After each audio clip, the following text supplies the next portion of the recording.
Hello and welcome, my name is Racho, and today we will be talking about companions, specifically beast companions. Companion 2.2 Part 2 came out recently with the Koumei and the Five Fates update. And this video will not just be a guide for what has changed with the new update, but it will be a complete guide on companions and more specifically beast companions as a whole. I have already released a video covering robotic companions. The reason why I split them up into two videos is because the last video was 40 minutes long, and this video will likely be around about the same time, and yeah, I wasn't going to make that one video, I'm not crazy. So, we're going to make a new video. However, I will be covering much of the same generic information that I covered in the robotics companion. I won't be recovering any of the information relating specifically to robotics, but any generic information that relates to all companions, I will be put in both videos. And the reason being is I want these videos to be formatted in a way that anyone would be able to watch one of them without needing to watch both of them, and they would get all the information they need to know about companions. By that I mean, if someone only wanted to learn about beast companions and not robotic companions, they could get all the generic information related to companions in this video without having to go back to my last one just so they could get the generic information and then come back here to learn about beast companions, or vice versa. So I will be repeating myself, so if you watched my beast companion video and you don't want to hear myself being repeated, I would like to remind you that there are timestamps in the description so you can go and make use of that. So what are companions? Companions are NPCs that fight alongside you and attack enemies, and are mostly used for utility purposes. While they can be pretty good at DPS, I think the best value comes from more utility side. Companions are broken into two different categories, these categories being robotics and beast companions. This video will obviously be focusing on beast companions, and the categories also dictate type of mods that they can use. While there are companion mods that can be used on every companion, with some exceptions, which won't be talked about in this video as they relate to a specific type of robotic companion, robotic companions are the only ones that can use the robotic mods, just like how beast companions are the only ones that can use the beast mods.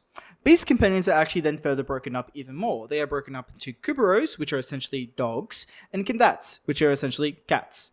Kubrows have their own types of mods which only Kubrows can use, and Kavats have their own types of mods which only Kavats can use.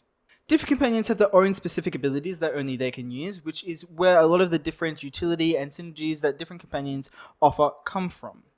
However, there are mods that every single companion, beast or robotics, can offer that give you some additional utility. Such mods include Fetch and Vacuum, which will increase your loot pickup radar by 13.5 meters. Fetch being the version that beasts use, Vacuum being the version robotics use, and I hope I don't need to explain why loot pickup is so fantastic. Synth Deconstruct is another great one, as it will make it so enemies are more likely to drop health orbs on death when they're attacked by your companion, and it also has a set bonus that will give you 5% reload when your weapons are holstered.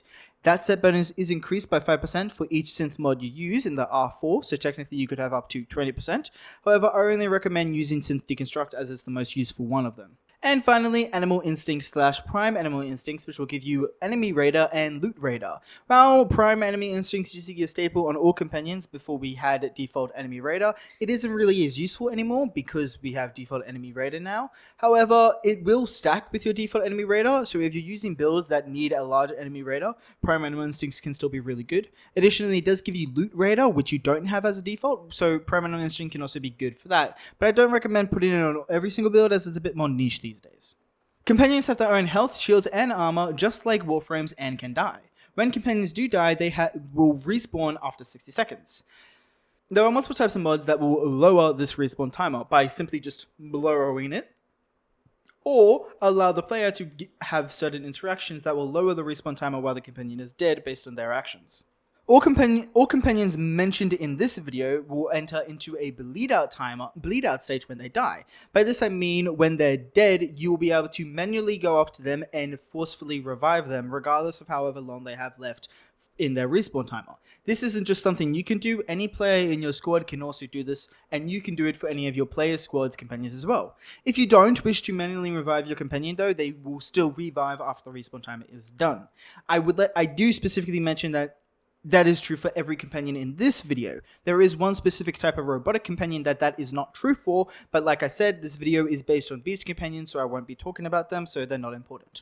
And lastly, we have precept mods. So precept mods are a type of special mods that companions have access to, which essentially act as the companion's abilities.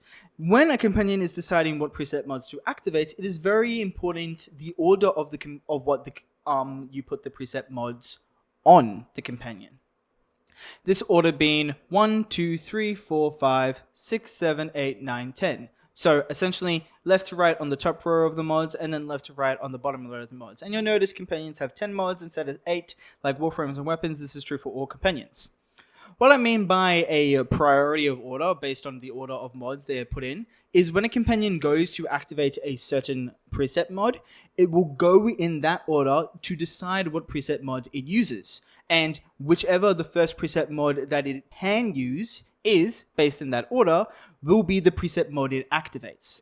For example, on the Panzer Vulpaphyla, it could check this first mod, Pharaoh Predasite, and check to see if it can be activated or not. Let's just say for argument's sake that it can't be activated, in which case it will go on to check the next one. In this case, let's say this preset mod can be activated, in which case it will then activate it. Maybe Pharaoh Predasite was on cooldown or something. But so this one can be activated, so it will be activated. Once it's activated the precept, it will not check any of your other mods for any other precept. It will activate whichever one it can activate that it comes across first, in the order I already explained, and it will not check any other ones. Because of this, if you had a preset mod like Fetch, for example, in the first slot, which is always activated, even if it's checking to see if it can activate other preset mods, it will check if the first preset mod, which in this case is Fetch, can be activated, which case is yes, and it then won't check any other preset mods. So never put Fetch in first. I always put Fetch in the very last mod slot, just to be safe.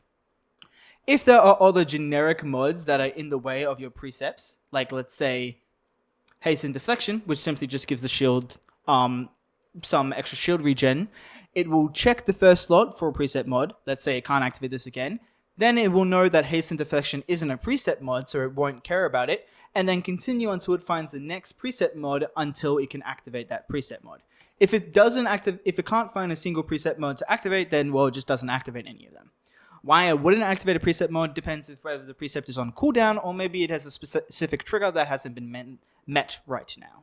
So now moving on to information that is specific to beast companions. So the information I'm talking about previously was related to both beast companions and also robotic companions. This information is specific to beast companions. So just like sentinels, beast companions have their own unique weapons, all of them. Sentinels come with unique weapons. However, unlike sentinels, which can make use of any robotic type of weapon, and mowers in fact use the same weapons as sentinels, beasts have their own specific weapon that only they can use, no other companion can use. Additionally, the weapons that robotic companions use give you mastery, and they take auric and catalyst to improve their maximum capacity. Beast companion weapons work much more like exalted weapons. That's to say, they don't come with they don't give you mastery, and you don't need to install an auric and catalyst in order to double the mod capacity. It just happens at default. Also different from robotic weapons, beast claws use their own specific type of mods, which are beast claw mods. Robotic weapons simply just use the same mods as their regular weapon type. For example, if you had a rifle sentinel weapon, it would take normal primary rifle mods. Beast weapons take specifically beast claw mods, and they can't use any of your other normal mods. They have their own specific type of mods. Beast companions also make use of something called posture mods, which can be kind of related to stance mods for melees or aura mods on your Warframe. The reason why I say this is because similarly to Warframe aura mods or stance mod on melees, instead of lowering your mod capacity, they will increase your mod capacity. They also essentially give your beast orders on the way they should attack enemies. For example, balanced posture, which is the default one you get for free whenever you get a beast companion, simply just lets the companion act freely without any specific instructions. However, if I was to put on protector posture, it will make the companion prioritize attacking enemies within 15 meters of me, and it will force proc enemies with 4 puncture procs each time it attacks them. There is another one that will make beasts prioritize attacking overguard enemies and give it increased damage to enemies with overguard. And then there are other ones as well. And then there's one that makes the beast companion prioritize attacking a single enemy and continuously attack that enemy before it's killed them. Or another one that makes the beast companion prioritize attacking an enemy once before moving on to the next one, and so on and so on. All the beast posture mods are gotten from the 3 consultation vendors on Earth's Cetus, Fortuna, and the Necrolus for trading in animal tags. A lot of the Beast Claw mods actually also come from these locations, and some other companion mods that come from these locations.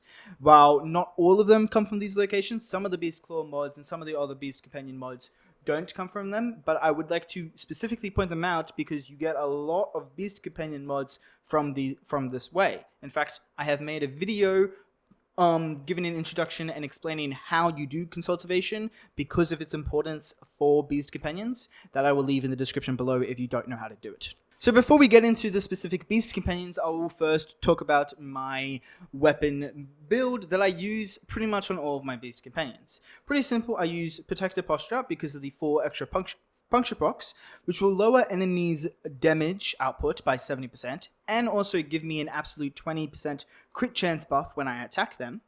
Absolute meaning it's a flat number added after mods, so if my weapon has a 50% crit chance, it would go to 70%. Then I also have Ballerina, which will force proc 4 impact procs each time it attacks enemies while knocking them down, which is just fantastic crowd control. But best off, it is used with Magnetic Strike, which will actually convert those impact procs into magnetic procs.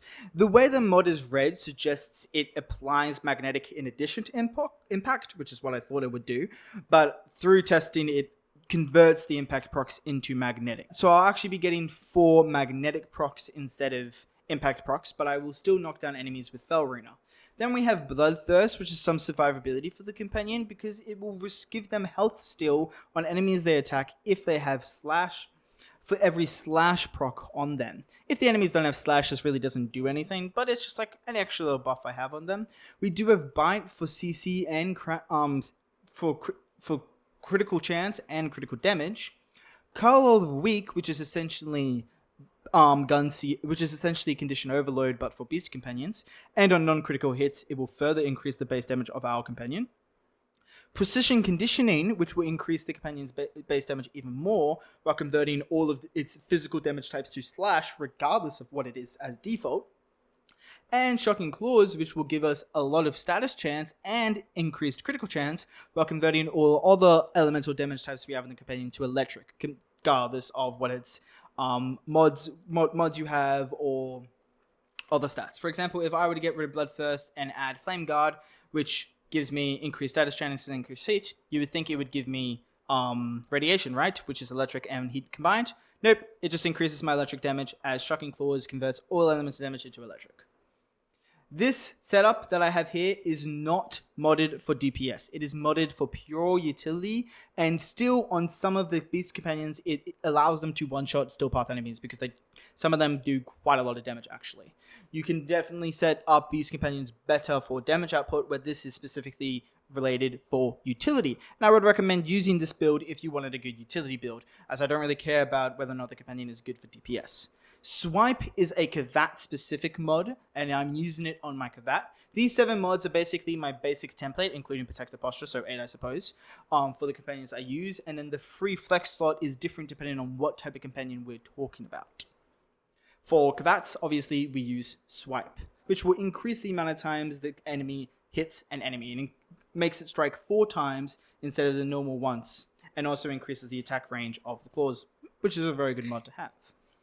What the mod that we use on Kubrows instead of Swipe, we will talk about once we get into more detail about Kubrows. The Beast Companions have a few nice mods that any Beast Companion is able to use across the board that robotic companions cannot use, which additionally gives beasts specific types of utility that robotics can't make use of. Obviously, robotics also have their own version of mods that beasts can't use that give them specific utility that beasts can't make use of. Some of these mods relate to Hunter Recovery, which will make your beast heal you, your Warframe, based on a portion of the damage it does against enemies. And as I said, they now do a lot of damage. So Hunt Recovery is actually a fantastic way of healing. Now, it never used to be, but now it's amazing when it comes to healing. I tested it on my Naros, and oh my gosh. Additionally, we also have Tandem Bond, which can only be used on Beast Companions, which will increase our melee combo counter by 6 each time they hit an enemy. And that is 6 attacks, not 6 times combo. So 20 attacks is 2 times combo, for example. And lastly, we also have the Retriever mods. There are 3 types of Retriever mods, and they are each gotten from one of the different vendors on the 3 different open worlds. The basic one is Loyal Retriever, that will give you a 13% chance each time you pick up credits or items to double the credits and resources you just got. So each time you pick up credits or a resource, you have a 13% chance of that to be doubled. The other 2 ones are more specialized versions of Loyal Retriever. Resourceful Retriever will give you an 18% chance to double specifically resource drops. So it has a higher percent chance to activate, but it will only work with resource drops. While Perspectus Retriever has an 80% chance to double credit drops. So again, higher percent chance of working, but only works for credit drops. Since Profit Taker makes credit farming extremely easy, I would recommend using Resourceful Retriever on pretty much every build instead of Loyal Retriever, because you don't need credits. Like, guys, this wasn't even from trying, yeah. But if you are doing Profit Taker, then you definitely want to be using Perspective Retriever instead. Lastly, Beast Companions are further broken down from Kubrow and Kavats into their regular Kubrows and regular Kavats, and then the infested versions. So for this video, we will be talking about regular Kubrows, then regular Kavats, and then we will be going into the Deimos open world infested companions. So starting off with the regular Kubrows. First of all, how do you get them? Well, you have to have completed the Howl of the Kubrow side quests, which you unlock when you complete the Mercury Junction very early on in the game. This side quest will basically take you through the process of making a Kubrow and will give you the necessary upgrade segment for your orbiter that unlocks the incubator. The incubator is obviously used to incubate Kubrows. In order to actually do this, you will need a Kubrow egg, which is found from destroying Kubrow nests found on any forest tileset mission on Earth. They aren't a guaranteed chance to get a Kubrow egg each time you destroy one of these nests, but it's not a pretty bad drop chance. You're likely to get one, and you only need one for each incubation. In addition to this, you will also need to have an incubator energy cell. The incubator energy cell blueprint is bought from the market, and it is a infinite blueprint, so you don't need to continuously buy the blueprint. But you will use up a power cell each time you use the incubation, so you will need to continuously make the blueprint in the foundry each time you use the incubation. When you incubate a Kubrow, you have 2 options available to yourself. You can either do a random incubation, which will pick one of the 5 Kubrows at random to be whichever one it gives you, or you can use genetic imprints. Genetic imprints essentially increase the chances to get the specific Kubrow from that genetic imprint. Genetic imprints also give some of the traits of the Kubrow, so what skin they use as an example, but really you want to use them to increase your odds of getting a specific type of Kubrow. You have to use 2 imprints to do a incubation with genetic imprints, but they don't need to be from the same specific Kubrow. For example, you can have a Chesa and a Sunrik imprint, which will increase the chances of getting a Chesa or a Sunrik. Or instead, you could do 2 Sunriks, which will increase the chances of getting a Sunrik Kubrow. How you actually get genetic imprints is simple. You buy the genetic imprints Blake Slates from the market, and then you can use them to get genetic imprints of your own companions. And each one of your companions, you can grab 2 genetic imprint codes from them. Then, players will be able to trade genetic imprints between each other. Typically, you either have to offer platinum or something else for the player to actually get it from them. So you either rely on random luck to get your Kubrow, or you trade for someone else's genetic imprints. Maybe they might give it to you if they're nice. Give them some platinum, give them some prime items, whatever. Incubation will take 48 hours to complete. However, there is an upgrade segment for the incubator that will reduce this timer by half. But it will still mean it takes a full 24 hours each time you get a new Kubrow. And since there are 5 of them, and unless you're using incubators, it's a random chance, Yeah, it can be a bit annoying. Next up, we have to talk about the Mecha Mod Set, which is a mod set that works specifically only with Kubrows. There are 4 Mecha mods, one for your Kubrow itself, one for your Kubrow's claws, one for your Warframe, and an Aura mod. The 4th one is an Aura mod for your Warframe. What each of these mods do are as follows. Mecha Recharge, which goes on your companion, will increase the shield recovery of that companion by 90%. Mecha Overdrive goes on your companion's claws, which will increase the companion's status chance by 60% of your primary status chance, working similarly to how Hunter's Synergy works, but for status chance instead of crit chance. While also increasing the status duration of your companion's claws by 90%. Mecha Pulse goes on your Warframe and will give you 60 armor after killing the marked enemy for each enemy within 30 meters of you for 20 seconds. It gives a ridiculous amount of armor. I was playing around with it and I was getting 1000 plus armor from it. And then Mecha Empowered is an aura mod that goes on your Warframe that will increase the damage of all squad mates against the marked enemy by 150%. Now this is a final damage buff, meaning it is multiplicative of every other source of damage buff, and it double dips with faction mods. And since it is a final damage not faction mods, it double dips with status effects. And since it is a final damage buff, it is multiplicative to status effects, to faction mods double dip with status effects. So if you have a faction mod and Mecha Empower, the faction damage will double dip with it, and then separately, multiplicatively, Mecha Empower will double dip with it. Now, you're probably wondering what this marked enemy nonsense is all about. Well, it relates to the Mecha's mod set's effect. So the mod set bonus of Mecha will have your companion mark an enemy every 60 seconds for 3 seconds. When the marked enemy dies, all status effects on that enemy will then be spread to all other enemies within 7.5 meters. Those are pretty rubber stats, right? Well, fortunately, we can make them better.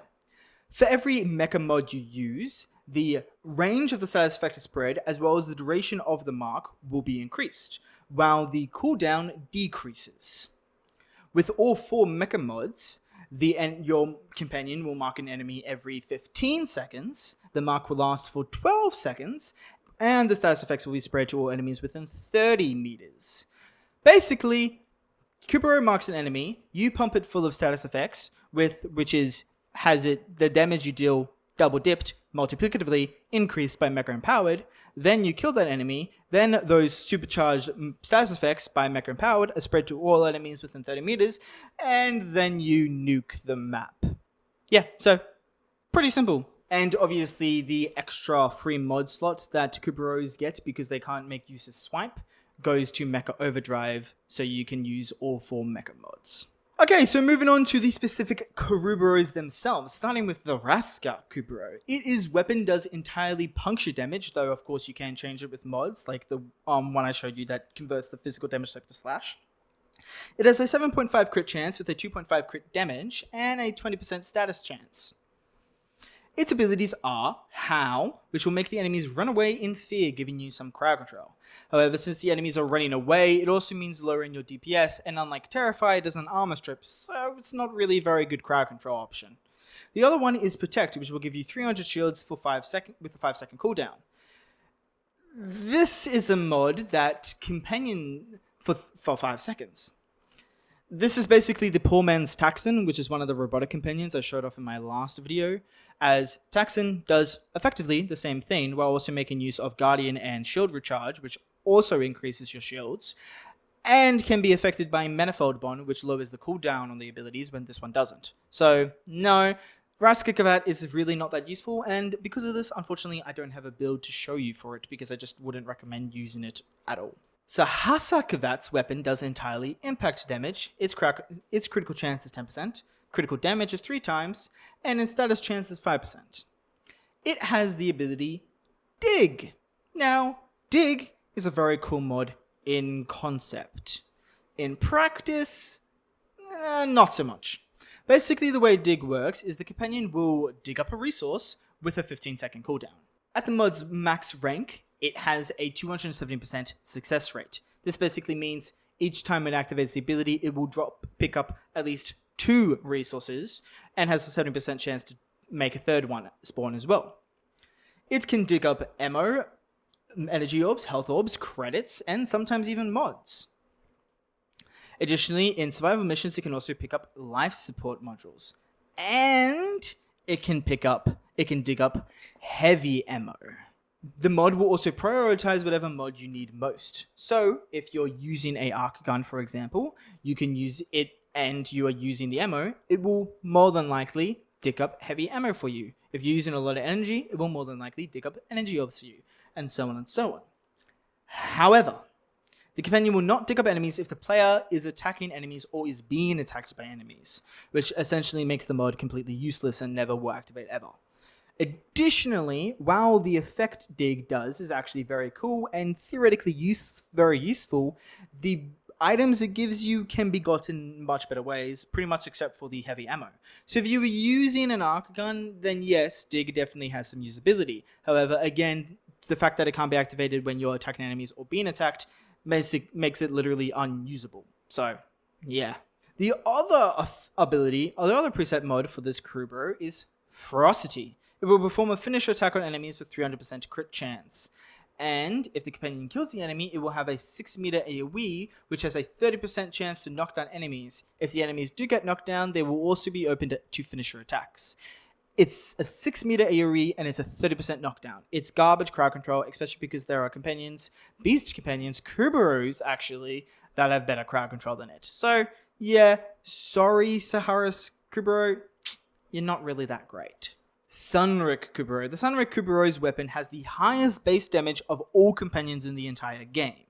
It does entirely slash damage. It has a 7.5 crit chance, unfortunately, a 3.5 crit damage multiplier, which is very high, and a 7.5 status chance. The companion's first ability will have it hunt down Eximus units and deal increased damage to Overguard. Its second ability, Savagery, will have the companion teleport between enemies, kind of like Ash's fourth ability,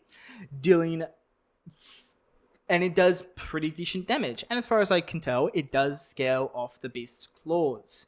It is actually capable of not quite nuking, as Storepath enemies, depending on what type of enemy you're talking about, won't really be killed by it. Weaker enemies will easily be one-shot. Stronger enemies like heavy gunners won't be one-shot. But it does really good damage, actually. And because it teleports between enemies, it can do some quite good DPS. My issue with Sunika in general is simply, I would rather have a companion that gives me additional utility, that aids me in survivability or grouping or something like that, rather than have the companion kill enemies for me. Mostly because as Warframes, we are far capable of killing enemies ourselves. So, because of this, I don't necessarily also see a use for it, so I don't have a build for it. Chesa Kubrow. So the Chesa Kubrow's weapon does entirely impact damage. It has a 15% crit chance, a 1.5 crit damage multiplier, and a 15% status chance. Its abilities are Neutralize, which will disarm enemies within 10 meters with a 15-second cooldown, which is pretty nice. Not as good as Reaper Audit on Hounds, obviously, but still pretty nice. And it also has a 45% chance, this is its second ability, to grab additional loot from dead bodies every 10 seconds. Basically working similarly to Desecrate. It will not stack with Desecrate, but it will stack with Korra's fourth ability, Hydroid's fourth ability, and other loot buffs like that. So you can use Chesa on Korra to give you even more loot pickups, especially because you can use Resourceful Retriever to give you the chance to even further pick up double your loot pickups, giving you a lot of loot pickups. Because of this, Chesa is easily the best companion in the game now when it comes to farming. This is because Smeeta, the previous king for farming, had the ability, one of its ability change that made it good for farming, so it no longer has the effect that made it good for farming. Instead, it was replaced with the Retriever mods that all beast companions can now use. I wish I had a build for Chesa, but I've been trying very much to get it. And it is literally the only Kubrow that I can't get. I just keep getting one of the other four that I already have. It's very annoying. So unfortunately, I'm sorry, I don't have a build for it. However, I will leave down in the comment section below a list of mods that I would put on it, so you can use that build instead. And finally, the Huras Kubrow. Now, if you watched my robotics build, you might remember me talking about Shade and mentioning that there was a beast companion that had a mod that did the literal exact same thing as one of Shade's preset mods called Ghost. I mentioned that Kubrow's name, which was the Huras Kubrow. I'm about to tell you why the Huras Kubrow is so much better than Shade in every single way. So, the Huras Kubrow has the mod Stalk, which is literally the exact same mod as Ghost. Like, the stats of the mods are the exact same. The way Stalk and Ghost works is the companion will cloak you, your Warframe, for an infinite amount of time, as long as you don't use your enemies to attack. As long as you don't use your weapons to attack enemies. However, if you use your abilities, it will not break the invisibility. And there needs to be at least one enemy within 24 meters for the ability to activate and also remain active. If there are no enemies within 24 meters of you, there is a 3-second delay time that you have basically to get within 24 meters of an enemy, otherwise the ability will turn off. So no enemies within 24 meters of you, you have 3 seconds to change that, or the ability will turn off. And if the ability turns off, it will then go on cooldown, and you have to wait for the cooldown to end to then have the ability to reactivate. Its other ability is Hunt, which essentially just charges at the enemies and drags them behind it. I haven't actually tested it, but I can't imagine it's really that good. I think it would just kind of give you some mediocre grouping, which is not that useful because there is a robotic companion that is very good for grouping. So if you wanted a companion that groups, I would definitely recommend doing that one instead. It's Nautilist. But yes, Huras Kubrow is very good when you're using ability DPS setups for complete invisibility constantly. While you can do the exact same thing with Shade, Shade doesn't have the mecha mods. The mecha mods make Huras so much better than Shade in every single way, because as we already discussed, mecha mods means nuking enemies. So yeah, Huras is essentially just the better Shade. If you wanted that, I highly recommend using Huras instead of Shade. My build for Huras is as follows. Obviously, we have Stalk right up front and center, which will give us that invisibility, and then we have Mecha Recharge, our first Mecha mod. Synth Deconstruct to give us that extra health orb generation, and also the reload to our holstered. Tandem Bond, which will give us our melee combo each time it attacks an enemy. Momentum Bond will essentially reduce the companion's respawn recovery timer by 18 seconds whenever it's down, each time we kill an Xmas unit, and when it's alive, it will give it additional element damage bonus, 120% elemental damage bonus, a random one each time we kill an Xmas unit. And then obviously we have Tenacious Bond, which will increase the weapons, all of our weapons' crit damage multiplier. We get a final 1.2 critical damage multiplier from it, as long as the weapons crit chance is 50% or higher. And since Huras Kubrow does have the highest crit chance of all Kubrows, coming in at 20%, we can easily reach that just by using Bite. Calculator Redirection is of course for the survivability of the companion. Pack Leader is also for the survivability of the companion, as it will give the companion healing and Overguard if at max health each time we hit an enemy with our melee. And Fetch is obviously a must-have, and Resourceful Retriever is just a very nice mod to have.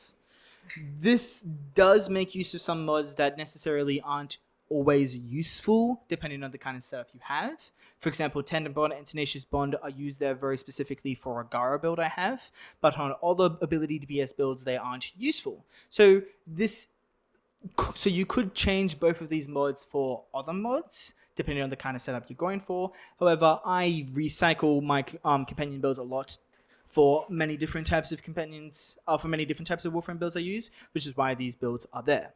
And the weapons build I use for Huras is the same as the one I already showed off. Okay, moving on now to Kavats, the next type of beast companion. So Kavats are similar to Kubrows, as you use the incubator to get them. However, in order to get them, you must first buy and build the Kavat incubator upgrade segment, and then obviously install it. Otherwise, you won't be able to. Once you've done that, you will be able to incubate Kavats using a incubator power core and 10 Kavat gene codes. How do you get Kavat gene codes? You will have to go to any Auric and Derelict infested mission on Deimos. This means not the open world and not the Sanctum Atomica missions. And on these missions, you will be able to find wild Kavats. They often hide in invisibility. You will be able to scan them with your Codex scanner or your synthesis scanner, and that will give you Kavat gene codes. No, Helios' ability will not give you gene codes. It will scan the Kavat, but it will not give you gene codes. The Kavat must also be alive in order for you to actually get the gene codes from it. You will still be able to scan its dead body, but it will not give you gene codes. The incubation process works the exact same as the Kubrows one. You have two options. You can either do a random incubation, which will randomly give you one of the two Kavats, or you can use imprints to increase the odds of getting one or the other. And imprints also work the exact same as the Kubrow imprints. The only difference is you can actually pull 3 imprints from Kavats instead of 2, like you do from Kubrows. And it also takes 2 days for the incubation to happen, unless you have the upgrade segment, which will make it take 1 day. The Tek Mod Set is the Kavats version of the Mecha Mod Set. It is the mod set that only they can make use of. Unfortunately, the Tek Mod Set doesn't have a very cool mod set effect like the Kubrows one does, but the 2 tech mods that go on your companion are actually 2 of the best companion mods in the game. So 2 of them go on your actual companion itself, while one will go on your Warframe and another one will go on your melee. First up, Tech Assault, which fits on the companion, gives the companion a 6% chance to ignore lethal damage. When this does proc, it will become immune to damage for 4 seconds. This gives your companion a health gate, which is obviously very good. The other one is Tech Enhance, which also fits on your companion, which will increase the ability duration of your Kavats by 30%. This is the only mod in the entire game that can increase the stats of any of the companion's abilities, and it only works in Kavats. Then you have Tech Collateral, which fits on your Warframe, which will increase your weapon's critical damage by 100% whenever you're inside the marked zone, and the buff from this is additive with other crit damage mods. And then Tech Gravity, which fits on your melee, which will pull in enemies within 15 meters on slam attacks when you're in the marked zone. So you're probably wondering what the marked zone is. Well, the marked zone relates to the Tek Mod Set's Mod Set bonus. What the Mod Set bonus does is it will have your Kavat mark a 3-meter zone every 60 seconds, then inflicts 50 damage over time to enemies. The cooldown reduces with each tech mod used, and the range and damage increases with each tech mod used. With all 4 tech mods, the cooldown will be 15 seconds, the range will be 12 meters, and the damage will be 200 over time. It isn't that great, as it is one specific location. It is only 12 meters, and neither the Warframe or the melee mod is really that good, so I really only just recommend using the companion ones, which don't really make use of the mod set bonus anyway. Starting off with the famous Smeeta Kavat. Weapons does entirely slash damage with 200% crit chance, 2 times crit damage, and 7.5 status chance. Its first ability is Mischief. Mischief will allow the companion to go invisible for 9 seconds every 7 seconds. When it is invisible, it will spawn a decoy which will draw enemy fire. While active, the Kavat is immune to damage. Both the invisibility of the Kavat and also the damage immunity ends when the decoy dies. Enemies within 8 meters of the decoy will be blinded when it dies. The decoy has 50% dodge chance. It also has 50% of the Kavat's modded health, 100% crit chance, and 2 times crit damage. This mod is generally just great for the Kavat's general survivability. Its other preset mod is Charm, the very, very famous Charm. Every 27 seconds, Smeeta has a 40% chance to give you 1 buff. It is not a guaranteed effect, it only has a 40% chance to work. Then, it will randomly select one of its buffs based on the percent chance that they each have in order to actually activate. These buffs are as follows. A 10% chance to gain a flat 200%, actually, that's a lie. A 10% chance to gain a fixed 200% crit chance for your weapons. What I mean by fixed is it will make your weapons crit chance 200%, regardless of oil mods or anything else. Meaning it can actually lower your crit chance. So if your crit chance is above 200%, it will lower your crit chance. And the buff will last for 30 seconds, which obviously does scale of Tech Enhance. A 20% chance to refund energy used as your Warframe for 10 seconds. It's pretty nice. 10% chance to triple your affinity income for 120 seconds. Very, very good. 25% chance to instantly reload your weapon once, which will last forever until you reload the weapon, obviously. A 25% chance to negate the damage you would receive from your next attack. Obviously, it only works once and lasts forever until you get attacked once. 10% chance for your Smeeta to create 1 instance of a rare resource from your current system. For example, if you were in the Void, it would make an Argon Crystal. Charm is heavily diluted. Because of this, I honestly would say it's not very good. Charm used to have an ability, a buff that would double your resources for however long the buff was activated. This was removed from Charm and replaced with the Retriever mods. This is what made Smeeta so good for loot farming. However, even then, I still didn't really use Smeeta, and I thought Smeeta was very overrated because of how heavily diluted Charm is. As pretty much every single buff that Charm gives is not good, except for one. Even the crit chance one is not good, as it can actually lower your crit chance. If you don't have more than 200%, then it is good. But besides that, it's bad. And it only has a 40% chance of activating every 27 seconds, and that cooldown can't be reduced because you don't have Manifold Bond for these companions. So every 27 seconds, you have a less than 0.5% chance to get a effect. And when you do get an effect, it could be something completely useless, like the next time you get attacked, it gets negated. Like, come on. Still, Smeeta does offer the buff that will triple your affinity. Even if your odds of getting that are very low, no other companion can offer anything even similar to that, which does make Smeeta the best companion in the game when it comes to affinity farming. Because of this, I do have a build for her. So for the Smeeta, you can tell I don't even have a proper build for it.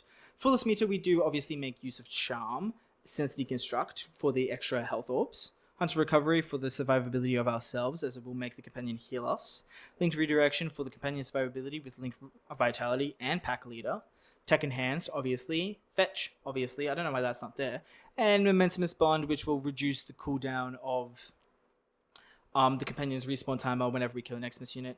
In this spare slot, I would just recommend putting on its other preset mod, Mischief, as Mischief is actually pretty good. And obviously, the claws for Smeeta are the same build as I showed earlier.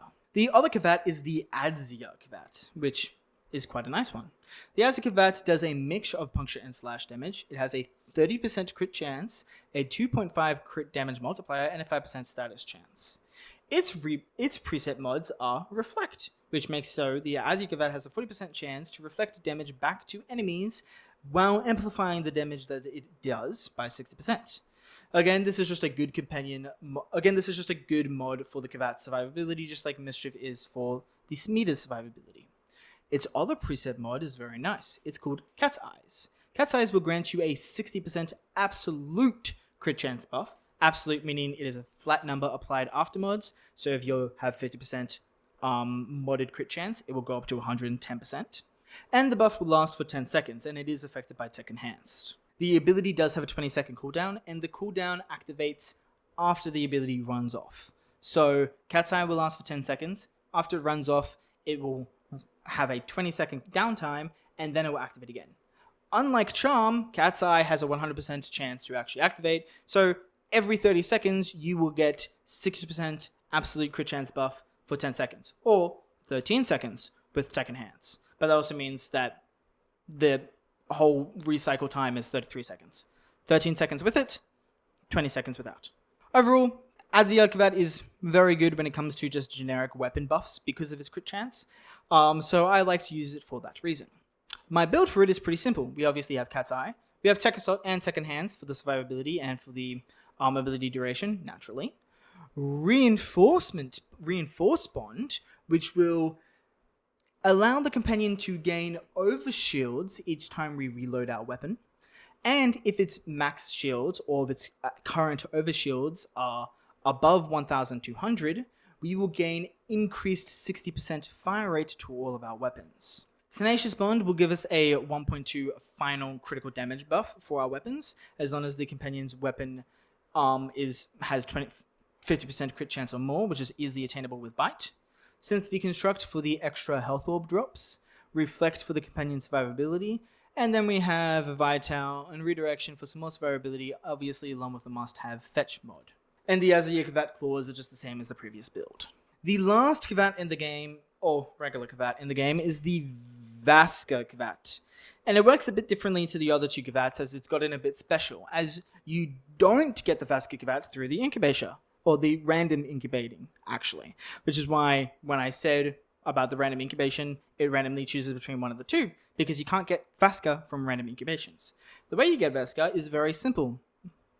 except it's not at all. Wild Vasca Kavats are found on the plains of Eidolon at nighttime. If you're on the plains of Eidolon at nighttime, you must have a Vasca Kavat attack your Kavat. Vulpaphylas will not work. If you don't know what that is, we'll talk about them in a second. And when the Vasca Kavat, the wild Vasca Kavat, attacks your Kavat, they will be infected with the Vasca Kavat and disease. Nothing will actually happen to your Kavat. Don't worry. It won't turn into a Vasca Kavat. Nothing will actually happen to it. What you can do, though, is you can then get imprints, and you'll be able to use imprints to cure your Kavat. Taking a normal imprint of your Kavat will not get the Vasca Kavat imprint. You must cure the Kavat, which will then give you the Vasca Kavat imprint. If you have 2 Vasca Kavat imprints, you will then be able to use them to incubate a Vasca Kavat.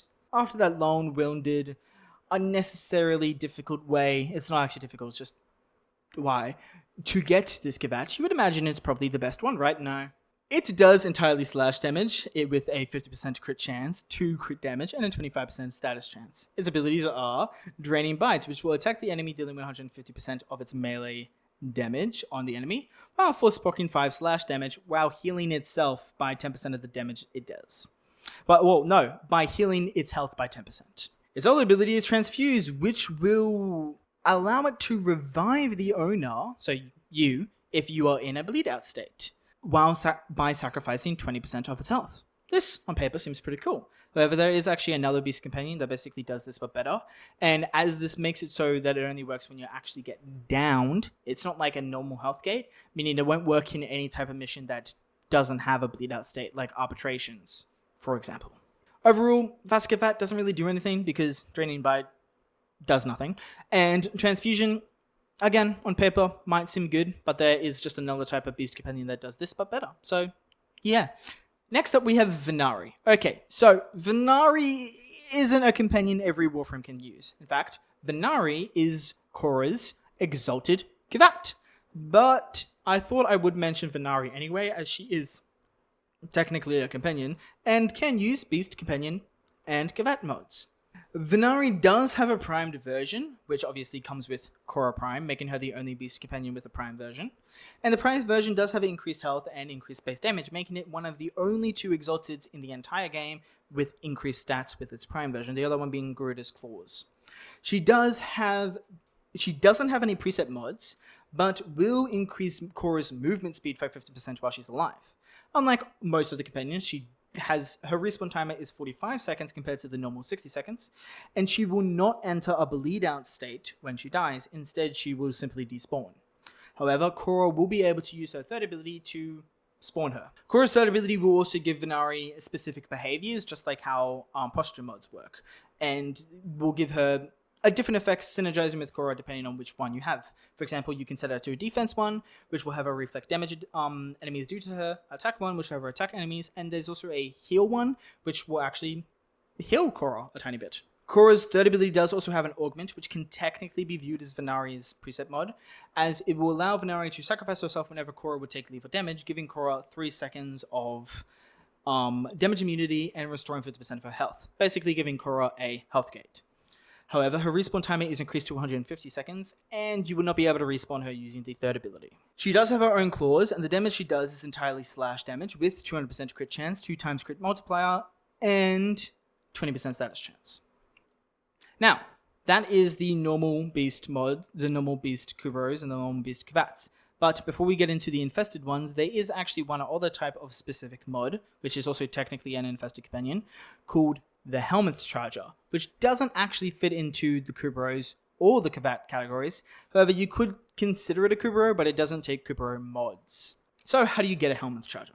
You must first have your Warframe infected with the Helminth virus. And there are 2 ways of doing this. Number 1, simply be in a public lobby, or actually it doesn't need to be a public lobby, just be in a lobby with another player with the virus.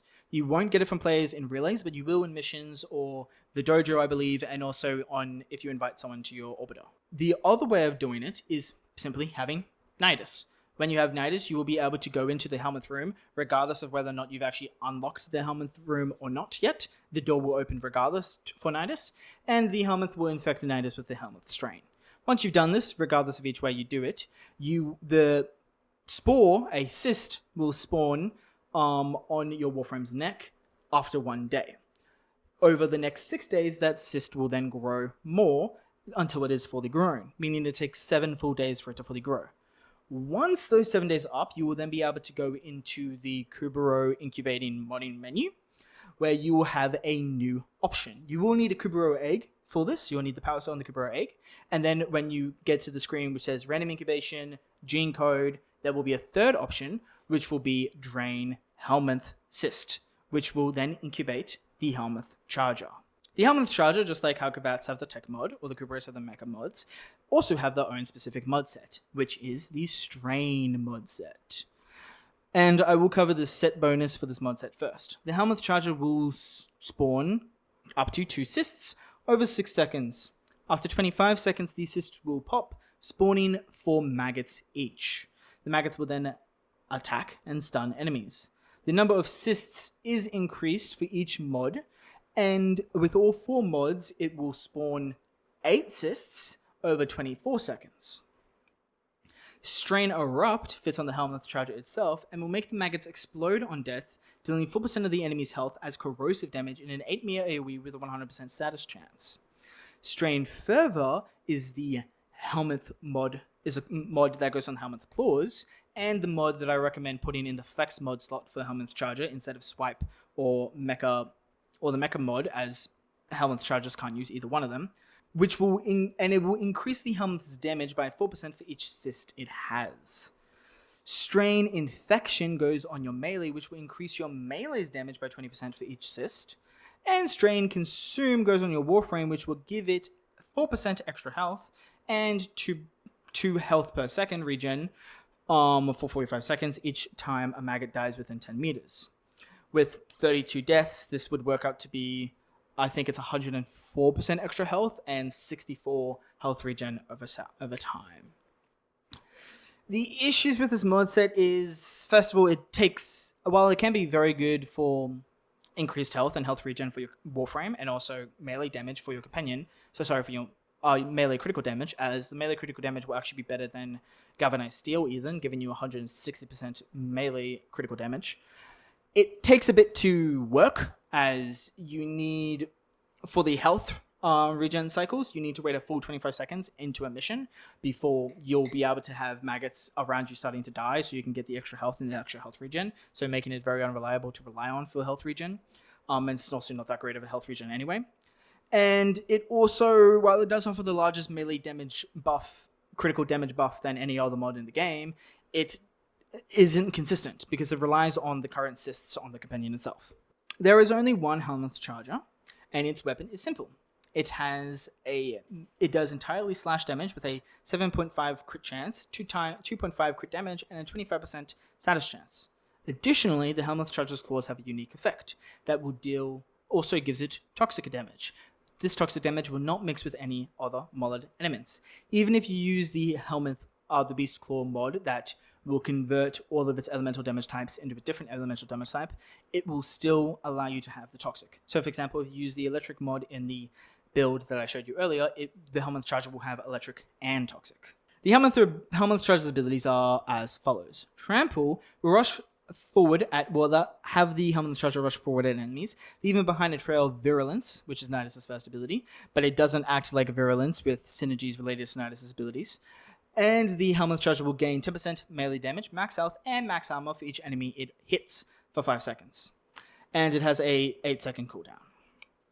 Its other mod is Prosthesis, which simply just pulls one enemy towards it, which is pretty useless. While Trample is kind of okay, as it increases the survivability for the Helminth Charger, overall, Helminth Charger isn't really that good. I was hoping it would be good if the Strain mod set got good enough buffs, and it did get some buffs in this update, but not enough buffs to make the Helminth Charger really stand out, and I don't have a build for that. I actually do have a build for the Helminth Charger, because I played with it and I tested it, but I'm not going to show it in this video, because I just wouldn't recommend using the Helminth Charger anyway. Moving on, finally, to the Infested Beasts. So, Beast Companions, the Infested Beasts are essentially the Beast Companions' modular companion. However, they are not like Hounds or Mowers, which are robotic modular companions, or really any other modular item in the game. as there are 6 specific types of infested beasts, and the modular part comes in with being able to give them certain types of buffs. There are 2 different types of infested companions. They are the Predasites, which are the Kubrows, and the Vulpaphylas, which are the Kavats. So Vulpaphylas will take all Kavat mods, including the Tek Mod Set, and Predasites will take all Kubrow mods, including the Mecha Mod Set. So how do you get them? Well, there are 3 types of Predasites and 3 types of Vulpaphylas. All 6 of them can be found roaming the Cambion Drift, and you will be able to tranquilize them and gain the tags for them, just like you would with any other consultivation. However, in order to actually get the companion, you cannot use the tranks.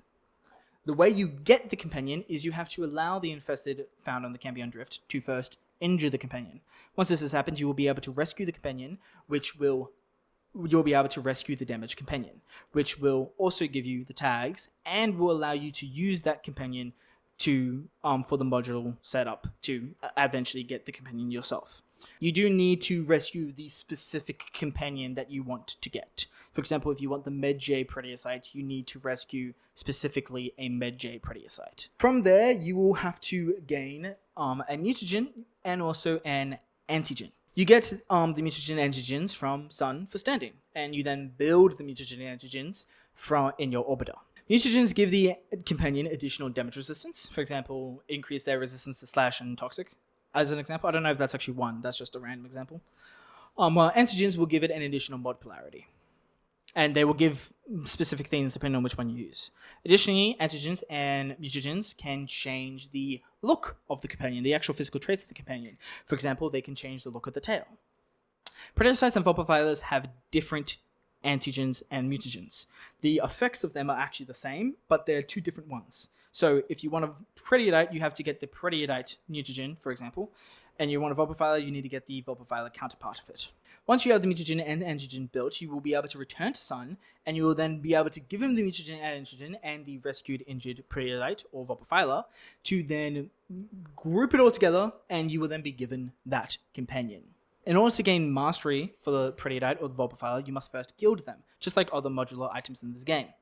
In order to gild them, you must fully level the weapon once, and then return to Sun, which you will be able to gild them from for Entrati standing, as well as 10 Sun tokens. Yes, you need 10 Sun tokens each time you gild one of them. It's really annoying. Gilding the companion will reset its level while unlocking customization options for the companion. It will also let you now gain mastery as you re-level the companion. It will let you name the companion, and it will let you add an additional polarity on the companion of your choice. So, starting with Predasites. As I said, Predasites are the Kubrows and will take all Kubrow mods, including the Mecha Mod Set. All of them also additionally have access to the Predasite specific mod, which is bought from standing from Sun, called Volatile Parasite. Volatile Parasite will spawn maggots every 15 seconds that will draw enemy fire with an increased threat level. On death, the maggots will explode, dealing 100% of the stored damage as viral in a 10-meter AoE. If they are latched to an enemy, they will only do 40% of the storage damage. Essentially, this makes all Predasites the better Helminth Charger.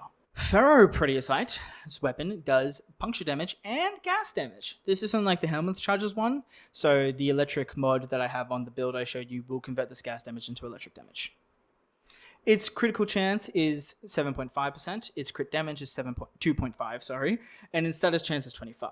One of his abilities will send out a parasite that will tether enemies with tentacles, kind of like how Magnus Lockdown works. Enemies that are tethered will receive viral damage and status over time.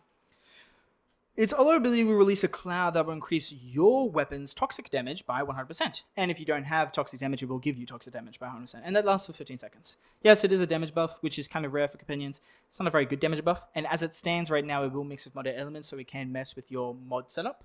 If it is changed to have it give you a non-mixing damage buff, as I think D is currently thinking about doing with this mod and similar mods, it will be better, but it's still kind of a mediocre damage buff, so I wouldn't really consider using the Pharaoh Predasite over all the companions, and because of that I don't have a build for it. The Vizier Predasite's weapon deals entirely impact and corrosive. Again, this corrosive isn't like the Helminth Charger one. It will convert with the mod, like the electric mod and the other mod similar. It has a 5% crit chance, a 3 times crit multiplier, and a 30% status chance. Its abilities will, first of all, every 5 seconds spit out acid at an enemy, blinding it. Not really useful. Its other ability will release spores that will heal itself and any other ally, including your Warframe, that steps within the spores for 300 health over 5 seconds. So it does give you a bit of healing, but quite frankly, Hunter's Recovery just does a much better job. Overall, like I said, you would use this companion for healing because of its healing effect, but again, Hunter Recovery just does that but better and can be put on any beast. Medjay is definitely the best when it comes to the Predasites. Its weapon does entirely slash and viral. Again, the viral isn't like the Helminth Charger one. Its crit chance is 10%, crit damage is 3, and its status chance is 5. Its abilities are, it will perform a finisher on enemies that will leave it with a virus that will be able to store damage when you shoot at it. If it has stored enough damage to kill the enemy, or if the enemy dies, it will do a very terrible AoE. I don't even know what the range of it is. I don't even know if it has a range. Dealing some damage to the enemy. It's really not good. However, its second ability will release spores in a 15-meter radius that will open enemies to finishes, stunning them, and it will slow them for 50% for 10 seconds, which is very good crowd control. Okay, I'll be honest, when I started this video, I thought I had already made the build for the Medjay, but apparently the build isn't complete, but that's okay. I'll tell you what goes in the extra slots. So, for the Medjay, I do have a build, and I use the Parasitic Spore effect that will slow enemies by 50%, and we also use Volatile Parasite, as it will crowd control enemies, as the maggots do have a higher threat level than you, so enemies are more inclined to attack the maggots than you, giving you some really good crowd control. So both of these together actually give fantastic crowd control. We do have Hunter Recovery for healing ourselves, and then we do have Synth Deconstruct for the extra health drop chances. Link Vitality, we will have Link Redirection here, and Pack Leader for the Companion's Variability, obviously Fetch, and Mecha Recharge in case you wanted to use the Mecha Set. In here, I would likely put either one of the Retriever mods or Momentum Bond. Now, what do I use this build for? Well, I use this build for health tanking, which I want to bring up the health tanking aspects of all Kubrows, actually. And any Kubrow can make use of this, as the mods that make Medjay a good health tank option when it comes to companions are mods that can be put on any Kubrow. And those mods are Hunter Recovery and not actually Mecha Recharge, but Mecha Recharge is needed for it, as you want all 4 Mecha mods. But the Mecha mod that goes on your companion that gives you armor.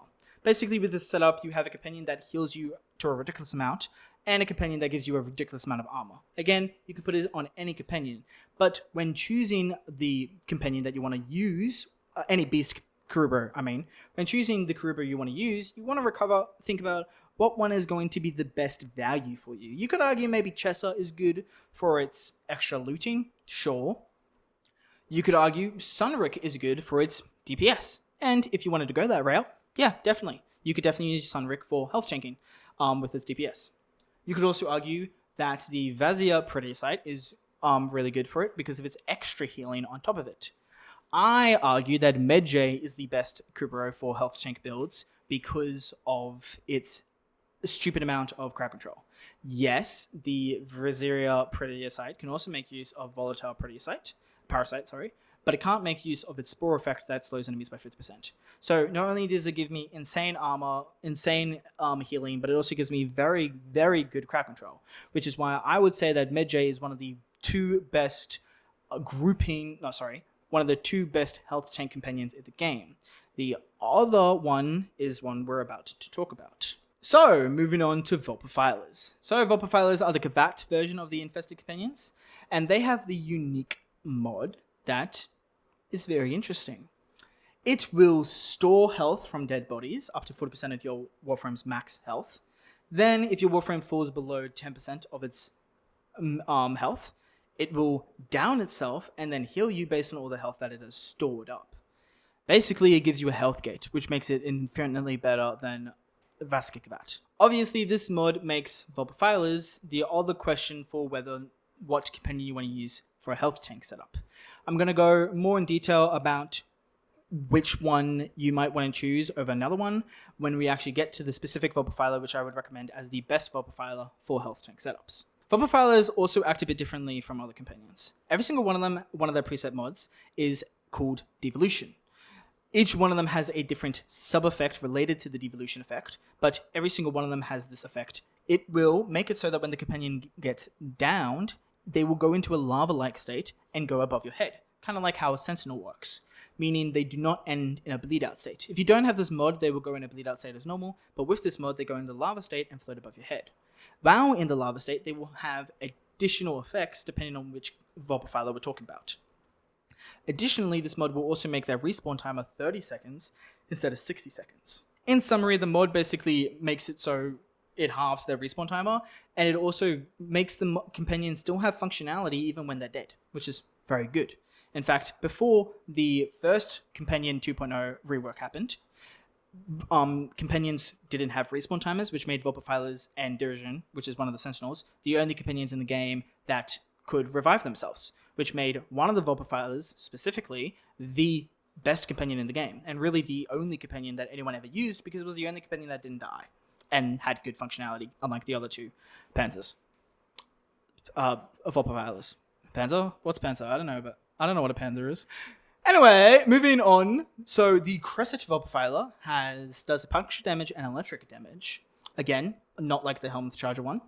It does 22.5 crit chance with a 2x crit damage multiplier and 17.5 status chance. Its abilities will have it target an enemy, lift that enemy, and then throw that enemy at other enemies. Yeah, it doesn't really do anything. Its devolution effect will simply just have it run. Sorry, I hit my mic. Its devolution effect will simply just have it charge at enemies. Yeah, again, doesn't really do anything. So yeah, Crescent Vulpaphyla doesn't really do anything. Sly Vulpaphyla. So its weapon does impact a magnetic. Again, not like the Helminth Charger one. It will be converted. It has a 20% crit chance, a 2 times crit damage multiplier, and a 20% status chance. His abilities are, whenever you bullet jump, enemies will lose sight of you for 1.5 seconds, but the ability does have a 5-second cooldown. Its devolution effect will make it so that when you kill enemies, you will be given a 20%... Enemies will be 20% less accurate when shooting you. This does not stack. Killing enemies will refresh the duration on it. It does have an 8-second duration. Overall, this companion does give you some pretty good survivability buffs. However, it isn't good enough that I can see a justification for using it over any other companion, as other companions can simply just give you better utility buffs.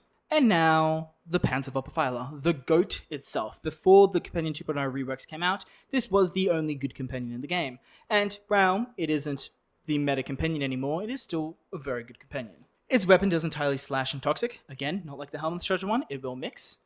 It does 25% crit chance, 2 times crit multiplier, and 12.5 status chance. Its ability, Viral Quills, will launch 6 quills at enemies within 10 meters, dealing the damage of status of elemental damage of your modded weapon. It also has a 14% chance of affecting viral. When it does, it will spawn spores on the enemy, very similar to Saren's first ability. These spores will do viral damage over time to the enemy while inflicting them with viral status every second as well.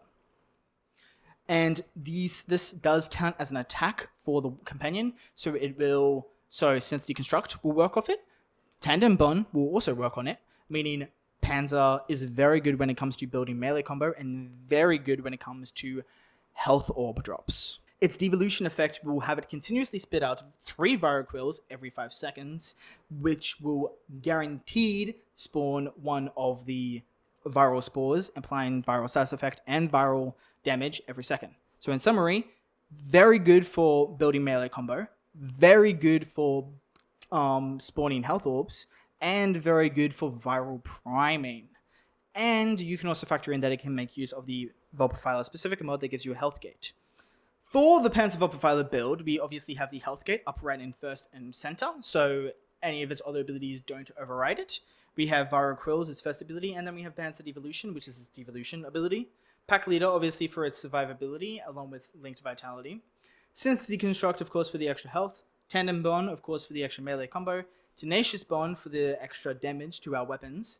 Hunter Recovery for our survivability, as we obviously use this with health tank setups, and Fetch, obviously, as a must-have, and the companion weapon is, of course, the same as I showcased earlier. Obviously, Panzer Vulpaphyla is the other one that is companion that is specifically good when it comes to health tanking. So, why would you use Medjay Predasite or Panzer Vulpaphyla over the other one? So, let's look at the benefits that one has over the other. Both of them can make use of Hunter Recovery, so both of them give you fantastic healing. Medjay Predasite has the amazing crowd control, plus the increased armor. However, the Vulpaphyla gives you a health gain, which you could definitely argue is better than increased armor, and it also gives you a lot of health orb generation, which obviously synergizes very well with Arcane Blessing, which is basically a staple arcane on any health tank build. So Vulpaphyla works very well with Arcane Blessing, gives you the health gate, and gives you the heals. I would recommend using Vance of Vulpaphyla in basically every circumstance, unless you're working in a circumstance that you're using a Warframe that already has a health gate. For example, let's say Dagoth, or Anaris, or Nidus, something like that, right? However, the one thing I will mention is that the increased armor can give you enough damage reduction that can basically mean you don't need to rely on a health gate, which essentially would make the Medjay Predasite a much better option. But definitely don't use the Medjay Predasite on any health tank Warframe that already gets a lot of extra armor based on an ability. So like Grendel, Frost, Anaris, kind of, Hydroid, Rukon, all those kind of frames. So because when you already have so much armor, you get less and less returns out of your armor because of diminishing returns, in which case makes the health gate definitely much more viable.